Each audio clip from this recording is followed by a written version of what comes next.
Today we are with Brother Ken Slade, who is on the High Council, and he's over family history work and temple work in our stake, and he's from the Quitman Ward, and we're here to discuss how the church got started here in Arkansas and some of the history that he has studied. Back in 1997, I was a member of the North Little Rock Stake Presidency, and that year was the sesquicentennial celebration of the pioneers trekking west and entering the Salt Lake Valley. And they wanted all of the stakes in the world basically to have the sesquicentennial celebrations in their particular stakes, and one of the assignments was to get the historical background on all the branches that were in their and wards in their particular stakes, and any history they had of their particular part of the church.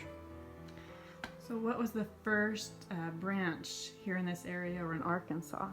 First branch in Arkansas was called the Pleasant Prairie Branch.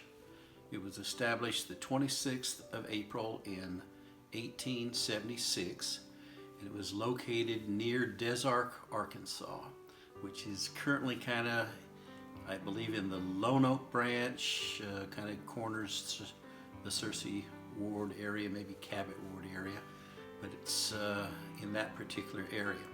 How it began, in 1875, there was a sister by the name of Wansley, and she was a convert to the church. She had been introduced to the church in Georgia.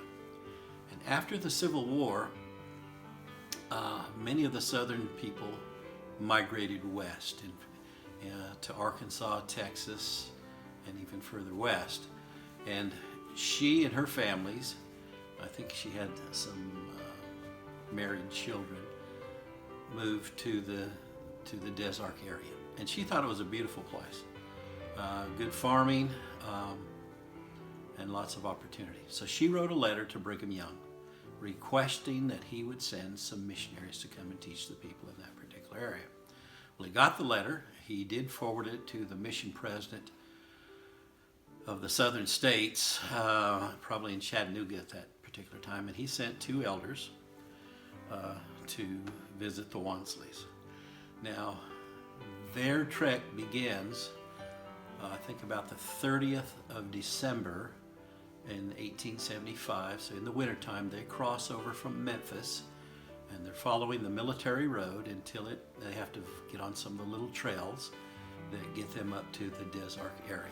And so they get up to the Des Arc area, and you have to also realize that eastern Arkansas at that time was just woods and swamps. It wasn't the big farm properties that you see now up there. It was pretty rugged territory and rough territory, and it had to have been a miserable hike from Memphis to the Wansleys' place. But they made it there, and they started their preaching. They always would try to get the local schoolhouse, because it was basically public property, and anybody they'd use it as a church or whatever if they wanted to, for preaching. But they were denied access to it, so they started teaching out of the Wansley home.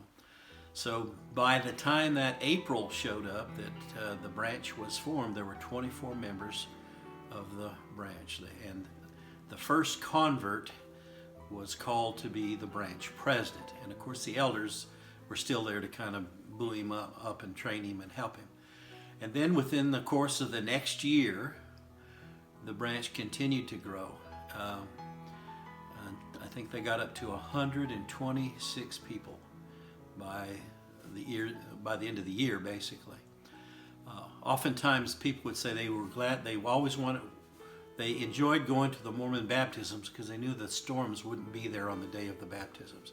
Apparently Arkansas had lots of violent storms, and anyway, that was one of the comments that was made. And so that was basically the Pleasant Prairie Branch, which is a beautiful name for a little branch, and that was the first branch in Arkansas.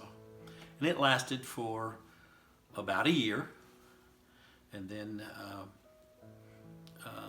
they decided, because of persecution, that they were going to move as an entire branch and go west. And I can tell you that story in another little vignette. That sounds awesome. Thank you so much. I wasn't even aware of any of that significant history, and we appreciate it. Thanks.